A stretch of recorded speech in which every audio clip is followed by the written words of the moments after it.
Hi, my name is Shailena Stenbeck and I'm a watercolor artist based out of Vancouver, British Columbia. I've been painting for the last 10 years or so, and my most recent showing was at the Positively Petite Art Show in Coquitlam, BC. As well, I'm also on the board of directors for Carfac BC, which is an arts organization that helps both emerging and professional artists develop their artistic practice. In today's watercolor class, we are going to be learning how to paint a variety of different trees that are commonly found here in the Pacific Northwest. Now, trees have an awesome variety of uses in watercolor painting, specifically for landscapes. They make an excellent focal point, so something to draw your eye to in a painting. They also do a great job of framing the image, so perhaps drawing your eye to something else in the image.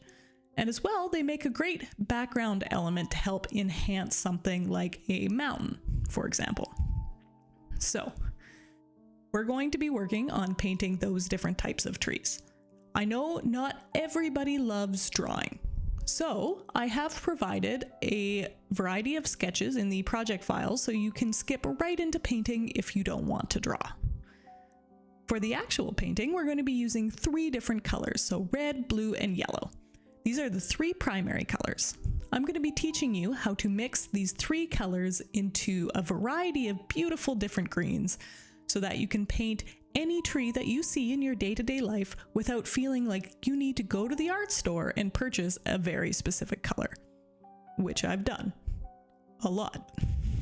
But you don't need to. You can mix them. So I'm going to be going over how to mix colors and how we can experiment with tonal values so that we can really bring your trees to life.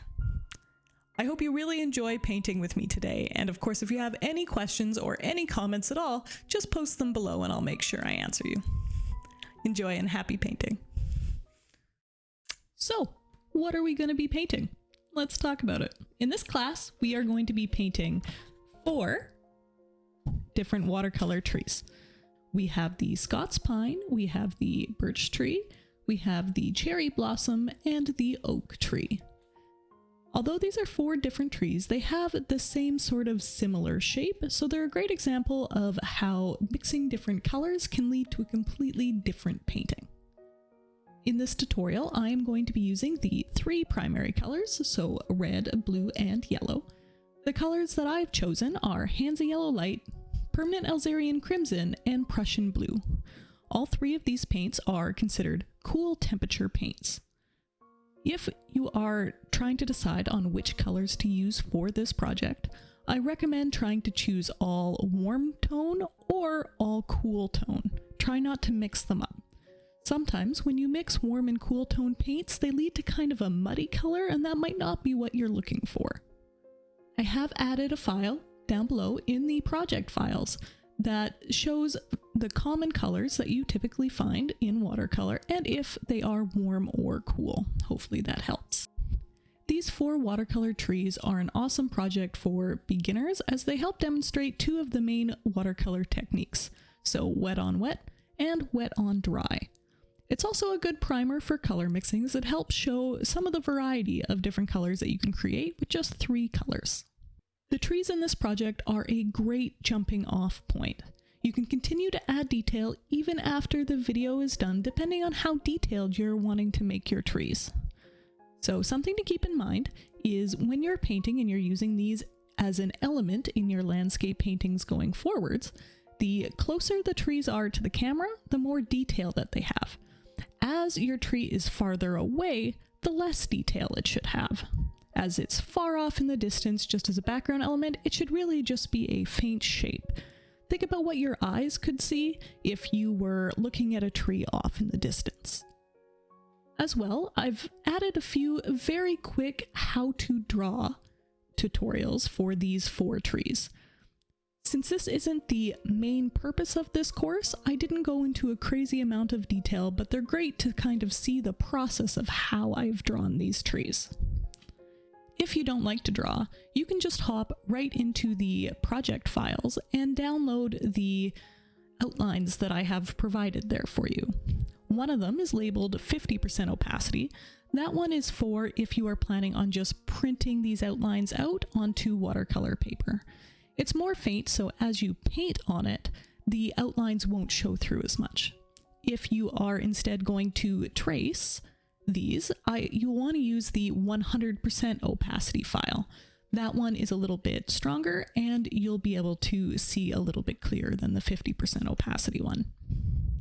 That being said, drawings aren't strictly necessary if you don't want to use them. For me, they just help make things a little bit simpler. If you'd prefer to just watch the videos and paint on the page sketch-free, you absolutely can. Sometimes that can lead to just beautiful organic trees. One of the biggest tips that I could give you is just to take your time with painting. Don't rush. If you find that I am just speeding too quick for you, just pause the video. Wait until you catch up. It's not a rush. It's not a race. Rushing often leads to mistakes, and some of those mistakes will be happy mistakes, but other ones are going to be a little bit more difficult to fix. As an example, I actually messed up a little bit in my painting of the oak tree, so you can watch me try and backtrack and fix the cauliflowers that I made. It is sometimes harder to fix mistakes in watercolor, just due to the nature of the medium. You can't just paint on top of it like acrylics or oil. Now, before you start your painting, try and make sure you have all the materials that you need together in one place. So your paint, your paper, your water, your paper towel, really anything that you think you might need. There is nothing worse than having to just get up in the middle of your painting to go grab something for the other room. It just completely breaks your flow. I hope you're just as excited to start this project as I am. If you have any questions or comments, just feel free to post them below. I'll be happy to help you out. Otherwise, happy painting. So to start off with, I have a corkboard placemat that I use. The function of this is to tape my paper to it so it doesn't start to get all warpy as I paint. For this, I just use a little bit of tape.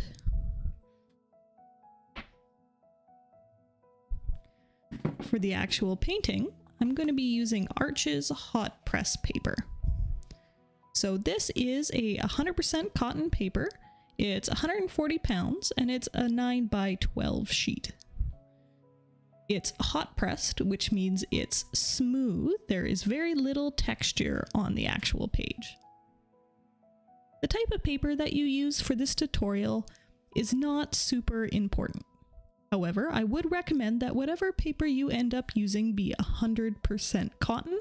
It's going to make a big difference as far as how many layers of paint your paper can take. Let's talk about what type of paint we're going to be using. So I use Daniel Smith, but you can use any brand of paint. To start with, we're going to have Hansa Yellow Light, which is a very bright yellow, followed by Permanent Alzarian Crimson, and we also have Prussian Blue. I've squeezed a little bit of each of them onto my ceramic mixing palette. So Hansa Yellow Light, Alzarian Crimson, and Prussian Blue. You just need a little bit. A little bit goes a long way in watercolor. You can also use pan paints if you have them. For this exercise, there isn't really a difference between them. For your initial sketch, you will need a pencil. It doesn't matter if it's mechanical or an old-fashioned pencil. I just prefer mechanical. For the drawing portion, you might also want an eraser. For paintbrush, I use a size 4 round brush. I use just one size of brush for all of these tutorials, but a size 2 would come in handy for for painting the small tree branches as well. Finally, I'd also recommend just a little sheet of test paper, ideally the same type of paper that you're painting on, just so you can test out different colors as you paint. Now, I know not everybody likes to draw, so I have included sketches in the project file that you can use instead. You can print these directly onto your watercolor paper, or you can also just trace them onto your watercolor paper. And that's it. That's all the materials that we're going to need for this class. I hope you really enjoy painting trees. Let's get into it. Alrighty, so we're going to start off by sketching the Scots pine tree. So we're going to start with an upside down U shape and then connect it on the bottom with a straight line. From there, we're going to add the trunk with two 45-degree angle lines to indicate the bottom of the tree branches. Now to start off with, we're just sketching in the really rough, large shapes of the foliage. Doesn't need to be exact, and we're going to have some of the tree trunk poking through as well. Once we've established the large, big shapes, we can go in and start breaking those up a little bit and adding a little bit more detail. This is a long process and it's not strictly necessary. I put in a little bit more detail than a lot of other people do into the initial sketch. I find that it makes it easier for me when it comes to painting because I know where I should be adding the shading.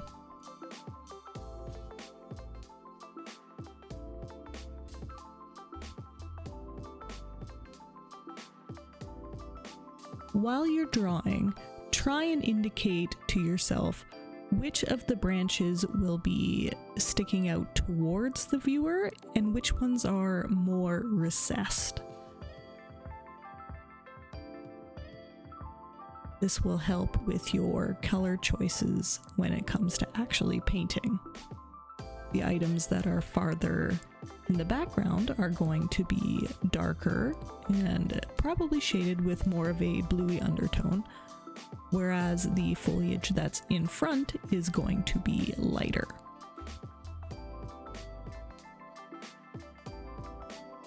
Scots pines have a lot of branches that stick through. It's up to you if you want to show some or a lot. I usually tend to only show a few, but have like one spot of the tree that is especially interesting. So for me, that's in the middle near the top where you can see all those branches extending from the main trunk.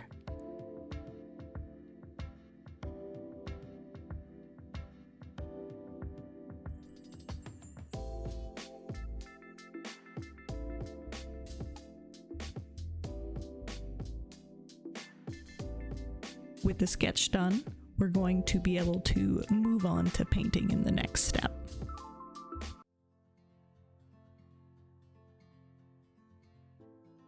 Alrighty, to start us off, we're going to be using a size 4 round brush, and I'm dipping that into a little bit of Prussian blue, which I'm going to make a 50-50 mix with Hansa Yellow Light to create a nice mid-green.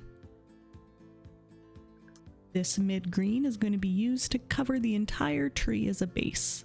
I have a nice test sheet of paper right underneath the tree so I can test the colors before I actually put them to paper.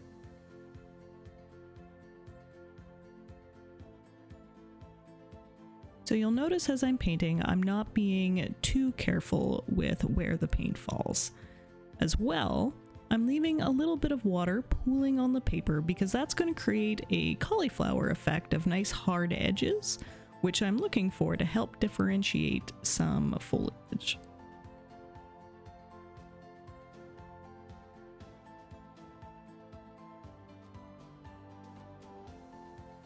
I'm trying to follow the basic shapes that I laid down with the original pencil sketch, but I don't have to be too exact at this point. Because the pencil was done so light, it's unlikely that it will show through on the final painting.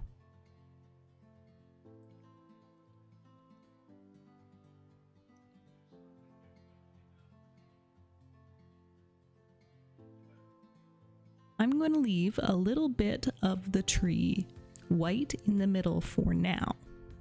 Later on, I'm going to come in with a darker green to help make that look like it's the back of the tree and all this lighter green is in front.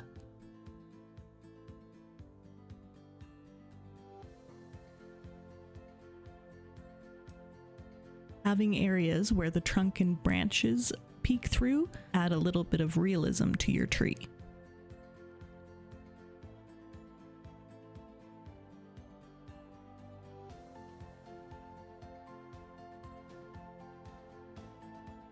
So you can see in the areas where it was a little bit more wet, it has formed these hard edges.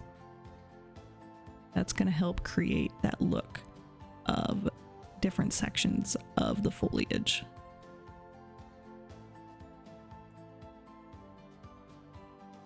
So next up, I'm going to mix a slightly darker green that I'm going to use to shade some of the branches. This is probably a 75% Prussian blue with 25% Hanselite.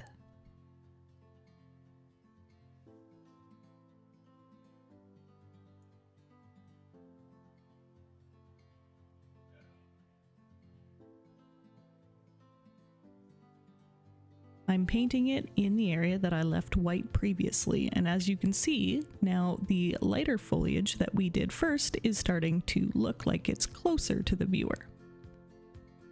This gives the illusion of depth to our tree. I've decided that the left-hand side of the tree is going to be shaded, so I'm painting this mixture in there as well.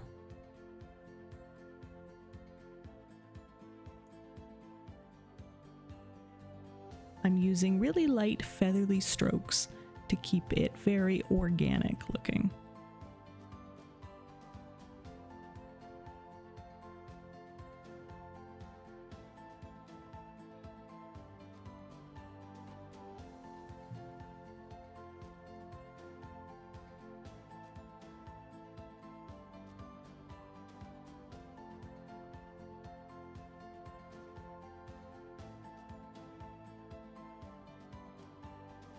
For the most part, I'm doing wet on dry, so that's why the paint strokes are retaining their form. If you're looking for something a little bit more blended, try wetting the page first before you put your paint down, and it will help the colors mix together on the page. Now I'm adding a little bit more blue. I'm going for my darkest green that's going to be on this tree at this point. So I'm adding quite a bit of blue. This is probably 90% Prussian blue and 10% Hansa yellow. And we're going to go in and we're just going to dip that in to the darker green mix that we have already laid down.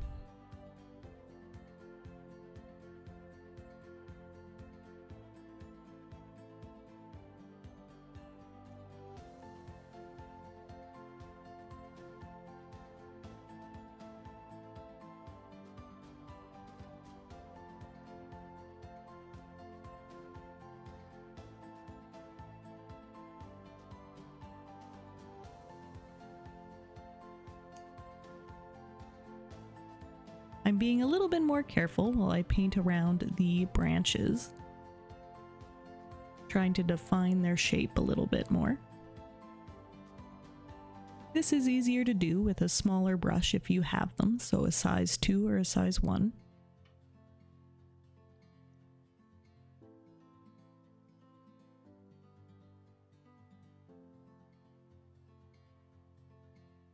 I'm taking a watered down version of that exact same darker green, and I'm just adding it in and around the light green that we put down first, just to help give it a little bit more dimension.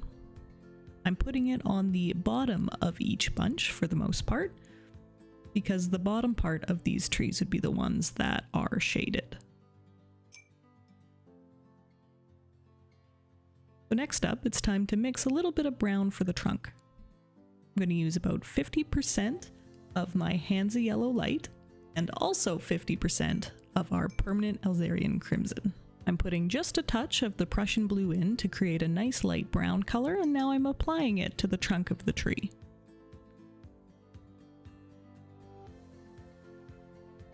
You don't have to be too careful about this. If you get some brown on the green, because it's so light, it will just kind of mix in. I'm now just drawing some random branches in the green.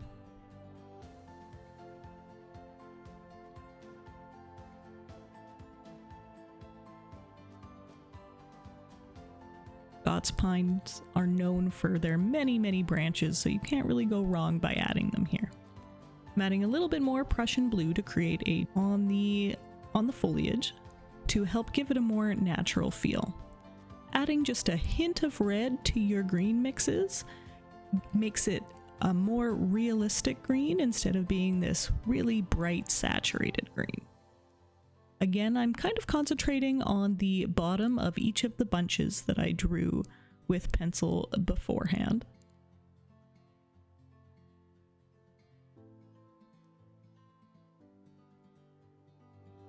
Having the bits of white still peeking through makes it look like you can see the background still through all of the leaves, which I really enjoy.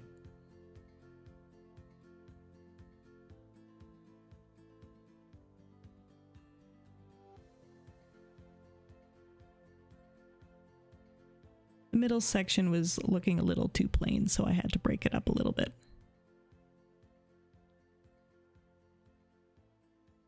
And just like that, there's our Scots pine.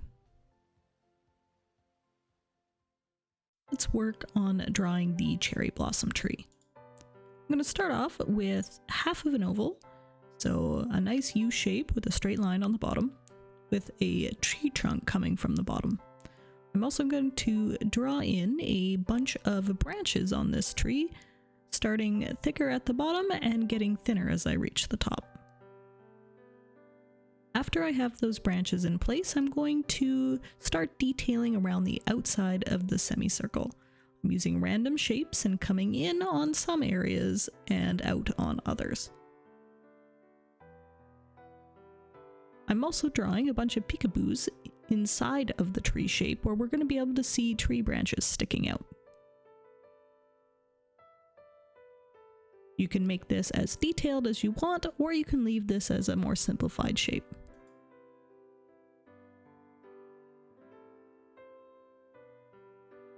And just like that, our cherry tree is drawn. Alrighty, so let's work on the cherry blossom tree. As always, we're starting off with our trusty number 4 brush, and I'm dipping my brush into some permanent Alzarian crimson. I'm adding just a touch of Prussian blue to make this a little bit more purple.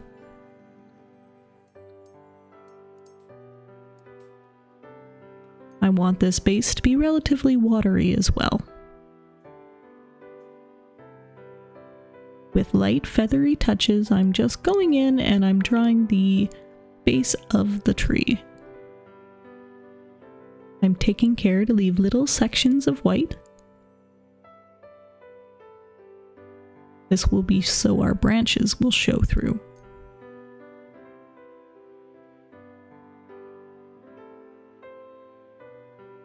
Important to work relatively quickly. You don't want the edges to dry.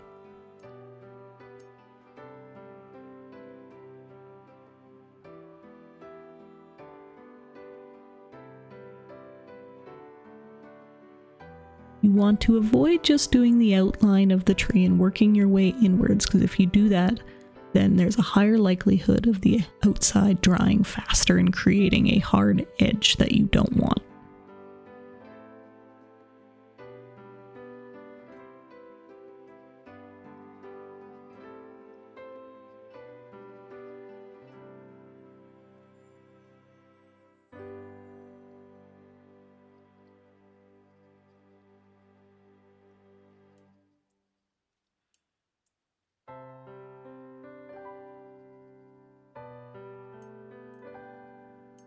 I was starting to run out of my red mix here, so don't be like me and mix up quite a bit.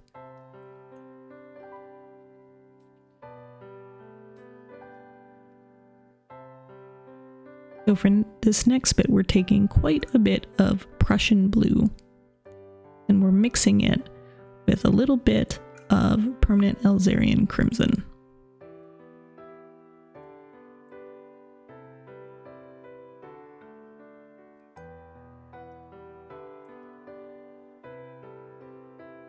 We're going to use this for the trunk of the tree.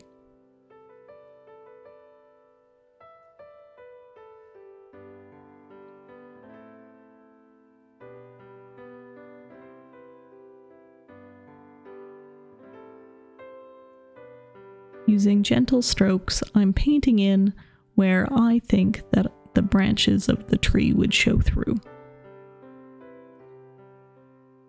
This would be a great place to use a smaller brush.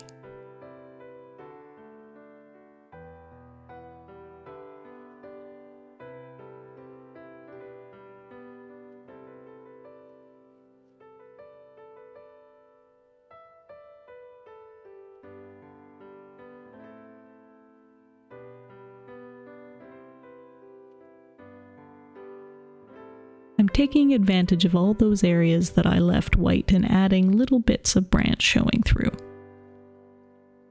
I'm being very gentle and just letting the tip of my brush skip the page.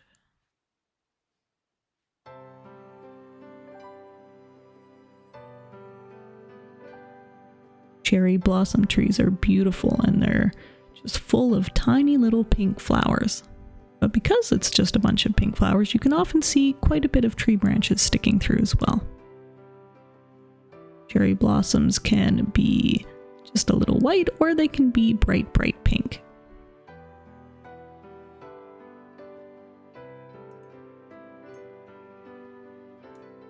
Next up, we're going to mix a darker pink color to start adding some detail to the foliage.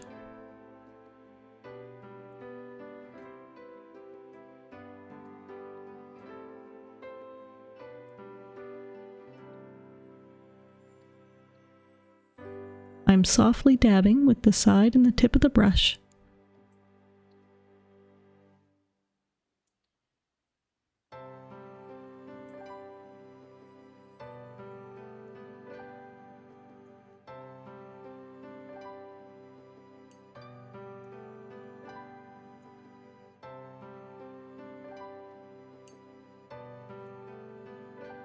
You want to make sure that the base layer of pink is completely dry before you start dabbing in this darker pink. If it's still wet, the edges will start to blur together. Since it's dry, we have these nice, crisp, defined edges to our petals.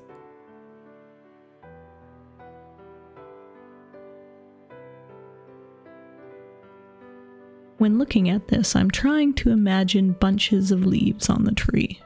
And I'm putting shading where I think that the clumps of petals would be.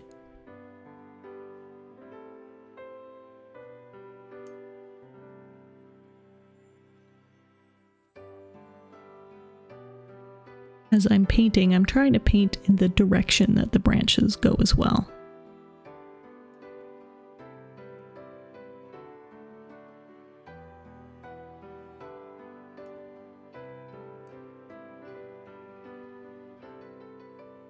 I find this helps give the tree some movement.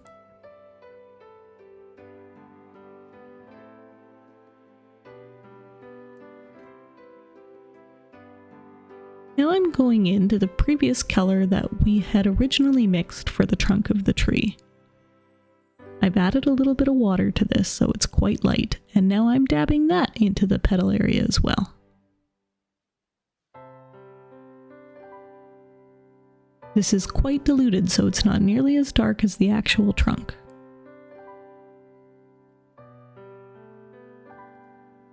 Trying to just add a little bit of variation here to break up the large clump.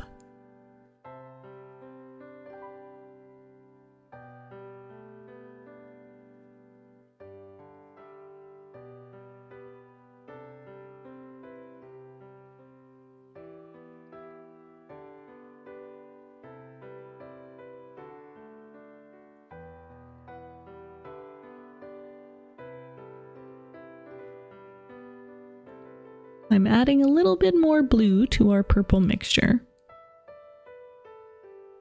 Definitely want this to be more blue than purple. Now with this color, I'm adding a little bit of shading to the trunk of the tree. I'm adding this right near the top of where you can see the top of the branch meet the foliage.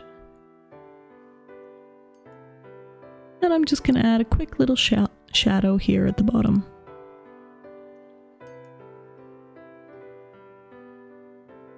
And with that, our cherry tree is done. Alrighty, let's draw the oak tree. So to start off, we're going to be doing a semicircle along with some lines to represent the tree trunk on the bottom. From there, I'm going to go in and I'm going to create large sections of leaves, represented by little ruffled oval shapes. These oval shapes are going to help determine how I shade the tree with watercolor. Try not to make the tree too symmetrical, as trees in nature are not even on each side.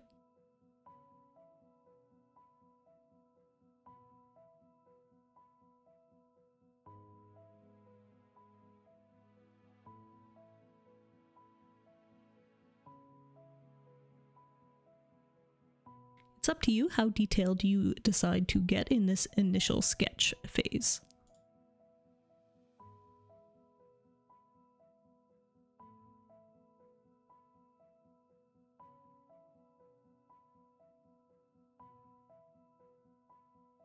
I'm going in and I'm just detailing each of the clumps because that's going to help me when I come to painting. It's going to show me where I should add shading. You can make this base sketch as detailed as you like, or you can leave it simple. And there we are. All right, so we're going to work on painting the oak tree. I'm going to start off with my size 4 round brush and dip that into the Hansa yellow light. And to that, we're going to mix just a dash of Prussian blue in there to get a nice medium green. We're going to be using the wet on wet method for this tree, so after I have this color mixed, I'm going to go in and I'm going to put a clear layer of water over top of the entire base of the tree, but I'm going to leave the trunk and the branches white. Leaving the trunk and the branches dry are going to make it so that when I drop the paint in, it's not going to blend into those areas where the trunk and the branches are. It's going to leave the paper white.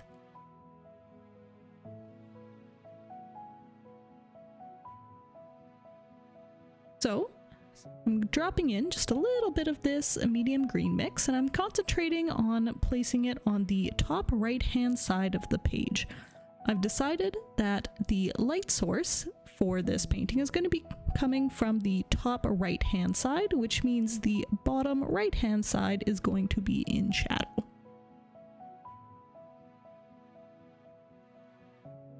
Because the paper is wet, you can see that the edges are very blurry.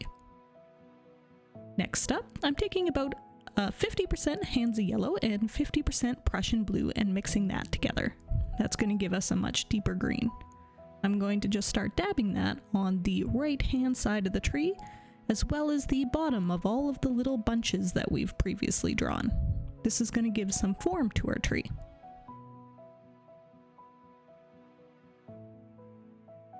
Try and think about all the places where there might be shadow.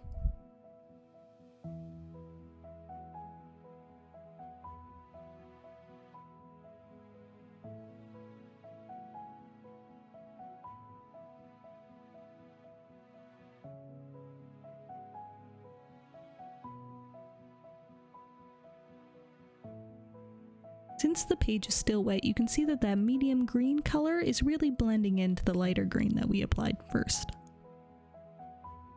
I'm now going to mix an even darker mix. It's probably going to be about 25% Hansa yellow light and 75% Prussian blue. This is going to be our shadow color, and we're going to be putting that primarily in the bottom right hand side, as well as on the bottom of the bunches of the foliage.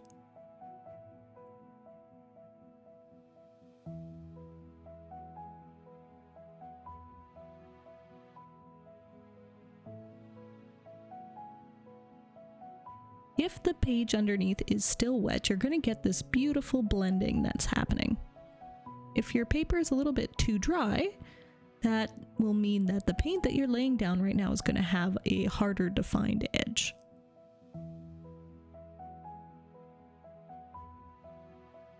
You'll want to work relatively quickly so that the paints are able to still blend on the page.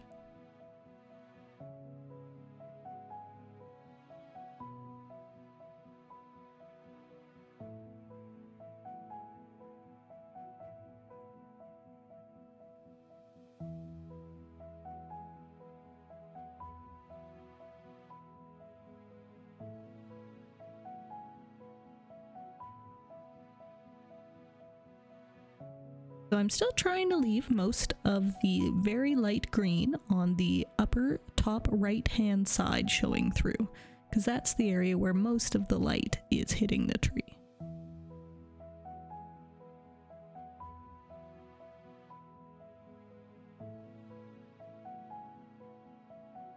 Now I'm mixing a little bit of all three of the colors together to create a nice neutral brown.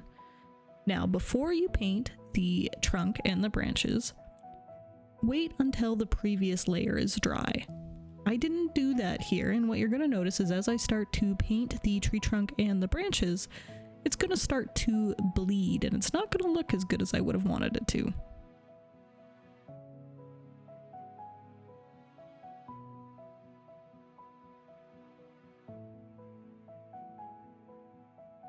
So you can see just right up on the top there that the paint is starting to bleed into the foliage that we've painted instead of having a nice crisp line. If I had waited until the page was completely dry, this wouldn't be happening. This is something I can fix later by doing some darker leaves on top. However, just make it easy for yourself and wait until the previous layer is dry. Now we're going to fix this cauliflower that happened when I dripped water. So I'm grabbing some paper towel and I'm just going to lightly dab it on there to dry it as much as I can. From there, I'm going to take some of the greens that we've painted with previously and I'm just going to dab that in. I'm not just going to dab in that area because then it would have a hard outline, so I'm spreading it around a bit as well. You can mix different colors in to give it some variation. Now ideally the bottom layer is completely dry before you start adding this layer. Unfortunately mine was not, so if you keep your eye on the top left hand side of the painting, you're going to notice cauliflowers start to form up there as well.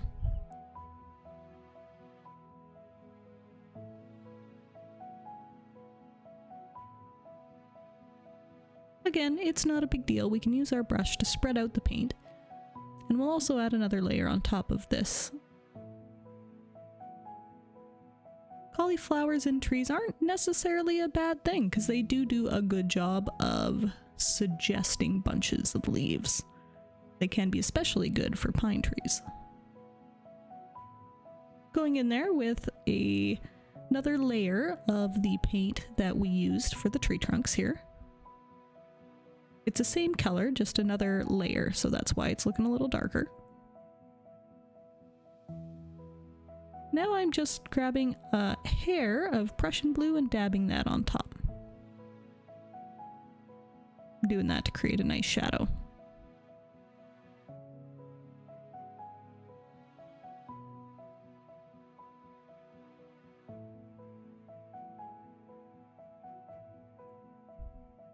Now I'm just putting some of our medium green mix up at the top there.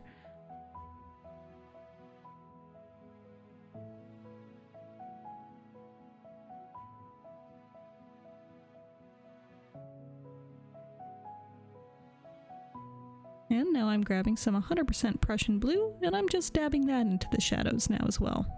I really like blue for a shadow.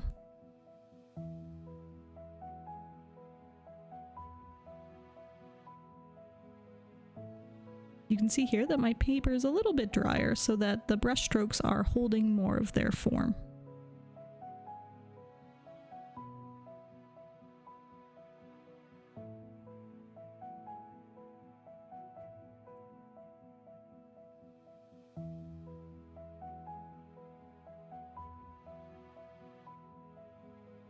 And that's our oak tree. Thanks for watching.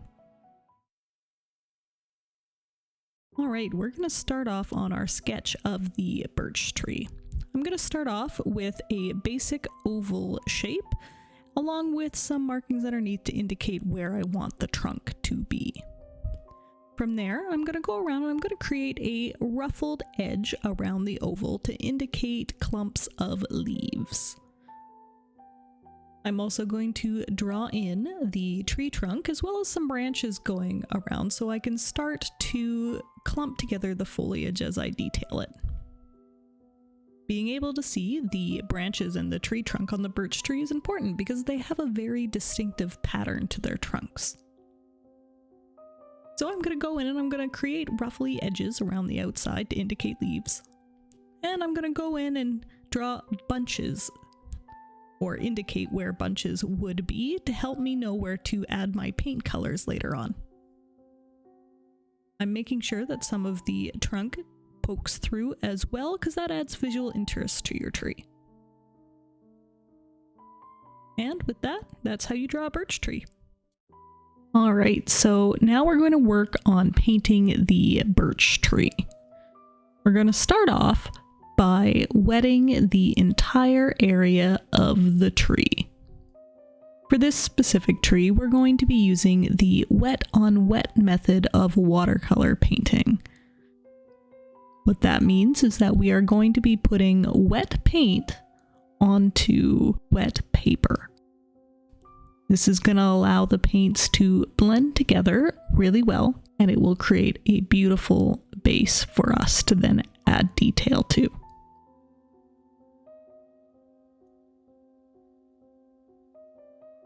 As I'm wetting the entire area, I'm avoiding the branches.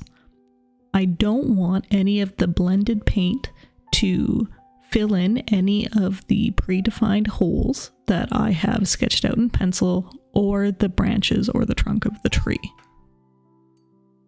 Now we're dipping into my Hansa yellow light.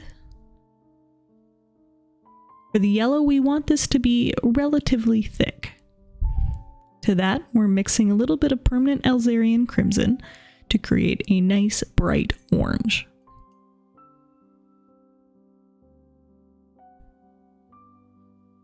Next up, I am creating a very thick yellow so that when I dab it in here, it is very saturated and very bright.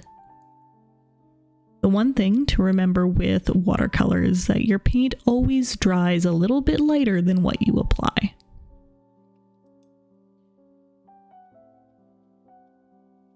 I'm leaving spaces here so I can add some red paint to allow it to blend.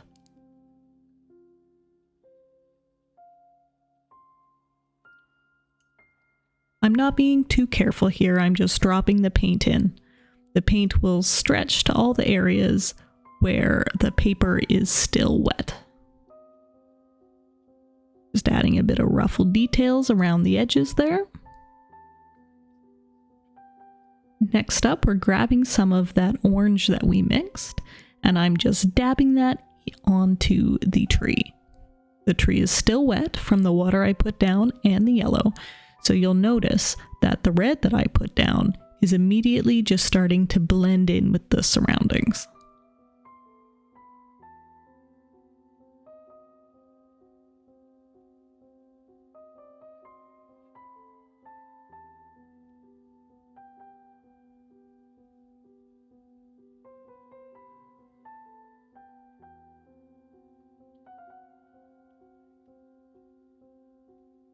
I'm using a very light feathery touch with the paintbrush.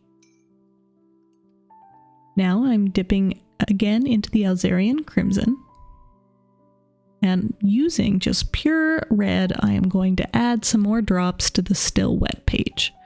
You do need to work quickly for this to work. Ideally, you do not want the page to dry, or else it won't blend in nearly as well.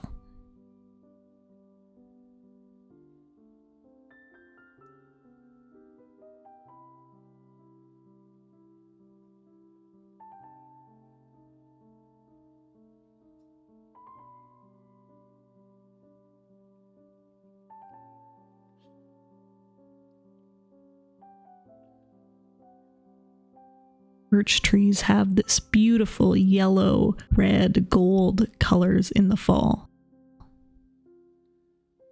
It really contrasts with their white and black trunk.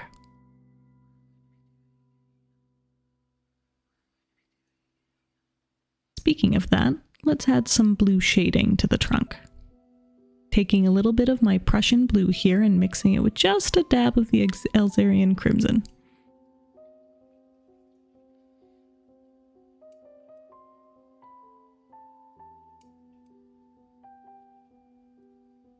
I want this to be more blue than purple.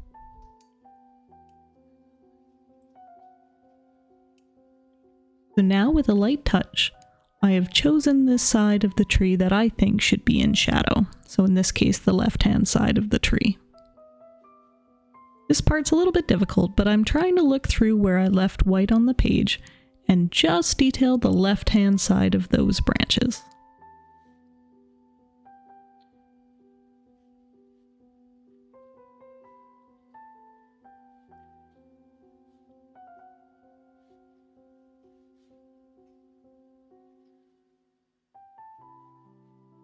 You can generally see a lot of branches in autumn as the leaves are just beginning to fall, so I'm making sure to add quite a few on this tree.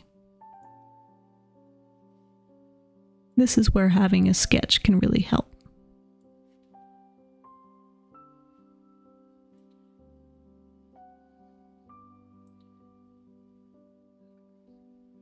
Next up, we're going to mix up an even darker mix to create the detailing on the trunk. Birch trees are known for their characteristically white trunks with black markings.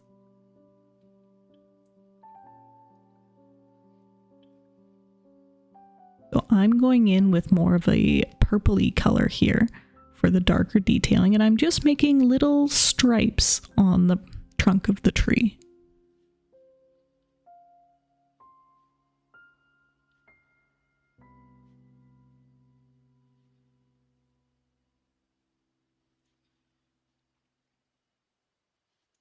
Because purple is the complementary color of yellow, these markings are really going to pop against the backdrop that we've created of the foliage.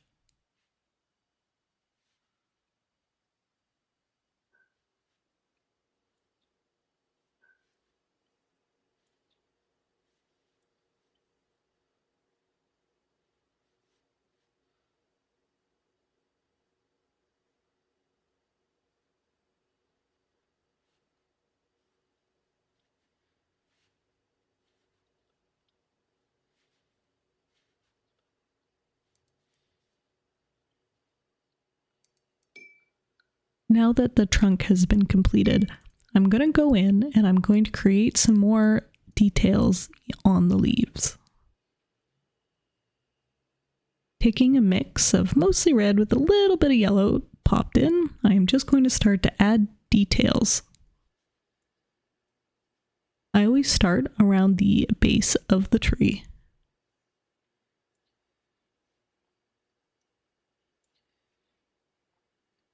Now I'm going in and we've created these clumps of trees in our sketch. What I'm doing is I'm just adding some red to the intersections of all of those little sections that we created.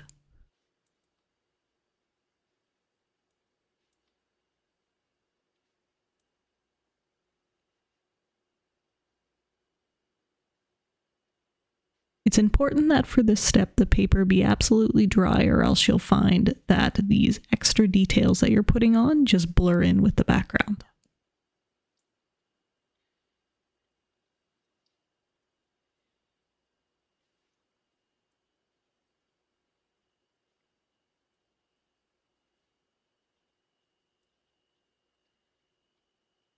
You can make this as detailed as you want, but I like just the suggestion of leaves. And that's the birch painting. Thanks for watching. We did it! Congratulations! I am so excited that you have completed this course and that you've painted all these beautiful trees with me. I really hope that you enjoy the color mixing and experimenting just as much as I have. As a quick recap, let's just go over what we learned. We learned how to mix very vivid greens, oranges, and pinks. And we also experimented a little bit with wet on wet and wet on dry techniques. Using these two techniques, we got an idea of which of them are best for certain details or best use scenarios for them. If there's just one thing that you take away from this class, I hope it's that you know that you can paint anything that you set your mind to. You just need to break it into a simple shape and then slowly add detail layer by layer until it gets to a point where you are satisfied with it. I really want to see your paintings. Let me see what you've created by posting your photo down in the project gallery below. If you have any suggestions for what type of tutorials you'd like to see next, just let me know. And as always, follow me on Skillshare, as well as my social media accounts for new and exciting content. Happy painting!